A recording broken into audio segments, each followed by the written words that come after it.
বিএনপির মহাসচিব মির্জা ফখরুল ইসলাম আলমগীর বলেছেন, জামায়াতে ইসলামীকে ভোট দিলে ঈমান নষ্ট হয়ে যাবে।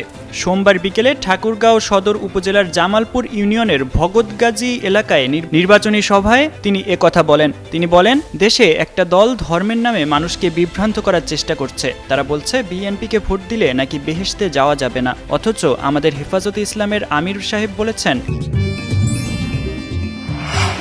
আমার অথেন্টিক ব্রাজিলিয়ান কফি।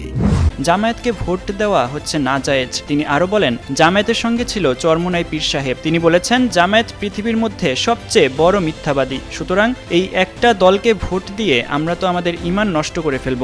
ভোটারদের উদ্দেশ্যে বিএনপির মহাসচিব বলেন, কোনো বিভ্রান্ত না হয়ে দেশের উন্নয়নের জন্য 1971 সালে স্বাধীনতাকে ধারণ করবার জন্য, জুলাইয়ের যুদ্ধকে ধারণ করবার জন্য আসুন আগামী 12 তারিখে ধানের শীষে ভোট দিয়ে তারেক রহমানকে প্রধানমন্ত্রী করি এবং দেশে উন্নয়ন করি। বিএনপি মহাসচিব বলেন, আমাদের এই অঞ্চলের সবচেয়ে বড় সমস্যা হলো কৃষি ছাড়া আর কোনো আয়ের উৎস নেই। তাই কৃষকরা যেন কৃষিকাজ ঠিকমতো করতে পারে, সার, বীজ, পানি ঠিক সময় মতো পায়, সে ব্যবস্থা করব।